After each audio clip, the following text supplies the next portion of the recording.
और अब बीजेपी की सरकार ये बड़ी आसानी से कह देगी कि नीतीश जी समझे, हिंदुओं पे तत्काल रूप से माननीय सम्राट चौधरी जी ध्यान दें, हमारा 2 लाख रुपया कब आएगा। और मैं जानता हूं कब वो नीतीश जी के साथ ये वादे भी खत्म हो गए। 125 यूनिट जो बिजली माफ की गई और उसको वसूलने के लिए सरकार ने दरों में परिवर्तन किया और साथ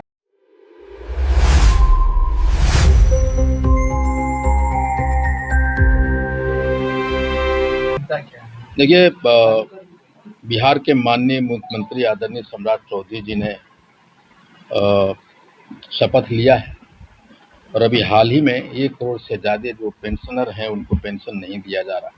और मैंने पहले भी कहा था कि बिहार की फाइनेंशियल स्थिति एक आपातकाल की तरफ बढ़ जा रहा है।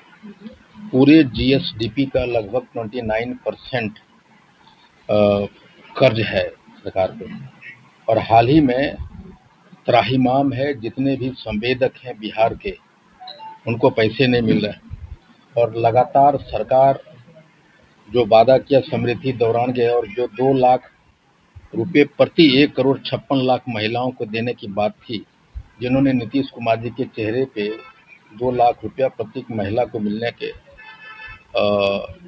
उन्होंने वादा किया था ईच हाउस होल्ड को देंगे। अब नीतीश जी तो निकल लिए और मुझे लगता है कि नीतीश कुमार जी सिर्फ इसीलिए चल दिए छोड़ के कि उनको पता था कि जो फाइनेंशियल स्ट्रेस है सरकार पे वो झेल नहीं पाएंगे। तो मैं आज सरकार से मांग करना चाहते हैं माननीय सम्राट चौधरी जी से कि ये जो आपदा के रूप लेती जा रही है फाइनेंशियल स्ट्रेस सरकार का, उसके लिए वो क्या करेंगे।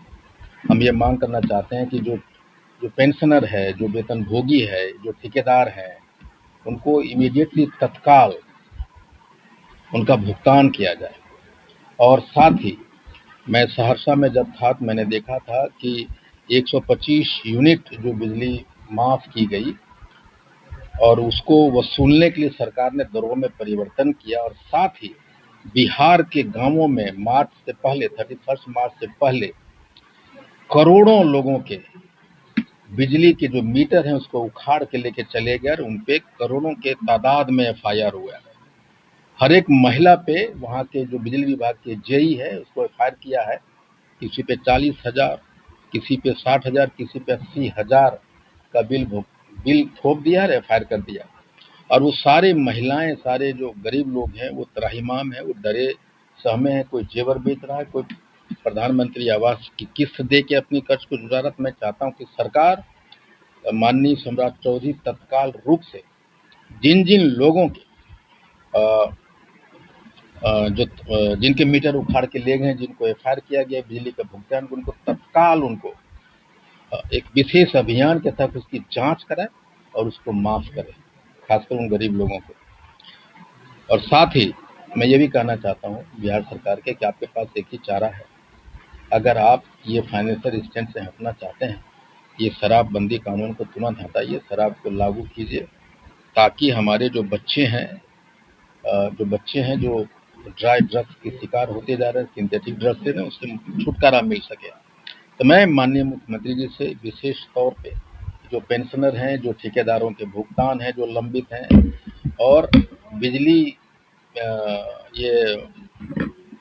ये जो महिला गांव के गरीबों के जो मीटर उखाड़ के ले गए हैं, उनके ऊपर जो हजारों रुपए का बिल थोपा गया है, एफआईआर हुआ है, उनको एक आपदा की तरह सरकार ट्रीट करे और उसे वापस ले। आपने कहा कि बिहार सरकार का खजाना खाली हो चुका है, विधायक फंड प्रॉपर आ रहा है फंड? अभी तक तो विधायक फंड अवे नहीं किया हो। हम लोगों का जो आता है भत्ता वगैरह जो महीना का मिलना है, अभी 20 तारीख को आया और विधानसभा कर्मचारी हमको बता रहे हैं कि कभी ऐसा नहीं हुआ। 1 साल का आवंटन उनका वेतन का आता था, 4 महीने का आया हुआ। तो ये आपदा की तरफ बढ़ रहा है बिहार, फाइनेंशियल आपदा आपातकाल की स्थिति की तरफ बढ़ रहा है। और मुझे नहीं पता कि माननीय मुख्यमंत्री जी के सामने ये कौन सा तरकीब है जो सारे टैकल करेंगे। साथ ही खासकर वो महिलाएं, करोड़ों महिलाओं ने नीतीश जी पे आस्था दिया, वो इंतजार करी कि हमारा 2 लाख रुपया कब आएगा। और मैं जानता हूँ कि वो नीतीश जी के साथ ये वादे भी खत्म हो गए और अब बीजेपी की सरकार ये बड़ी आसानी से कह देगी कि नीतीश जी समझे। मैं चाहता हूँ कि सरकार इन बिंदुओं पे आईआईपी को जवाब दे, हमें जवाब दे कि क्या करना चाहती है। शराबबंदी आप कह रहे हैं बिहार से खत्म करनी चाहिए, बिल्कुल खत्म होनी चाहिए। उससे आर्थिक स्थिति बिहार की सही हो सकती है। देखिए, उसमें 2-3 चीजें होगी। मेरा जो प्राथमिक मुद्दा है इसको खत्म करने का, ये है कि जो ड्राई ड्रग्स स्लोली स्टीडली धीरे धीरे आपके हमारे घरों में 12 बरस से 18-20 बरस के बच्चे लेने लग गए और इसका जो प्लेस ऑफ अकरेंस हो गया वो Navodaya Vidyalaya, school, ITI, engineering college, medical college हो गया। और आप देखे होंगे कि हाल ही में मैंने कहा था कि एक बड़ी जोर शोर से ये आया था कि पटना के गर्ल्स हॉस्टल, बॉयज हॉस्टल में एड्स के 100 में से 80 बच्चों के एड्स हो रहा है। और मैं आपको बता दूं वो एड्स वो रिलेशनशिप वाला एड्स नहीं है, वो सिंथेटिक ड्रग्स ले रहे हैं जिसकी वजह से वो एड्स हुआ है। इन सारे बिंदुओं पे तत्काल रूप से माननीय सम्राट चौधरी जी ध्यान दें और प्राथमिकता में शामिल करें। Big dreams need the right foundation. At Vidya Vihar Residential School, holistic education goes beyond classrooms. World-class facilities, caring houses, nutritious food, advanced labs, vast playgrounds, and inspiring mentors come together to nurture every child. Here, learning is balanced, values are lived, and every student truly belongs. Vidya Vihar Residential School, where learning transforms futures.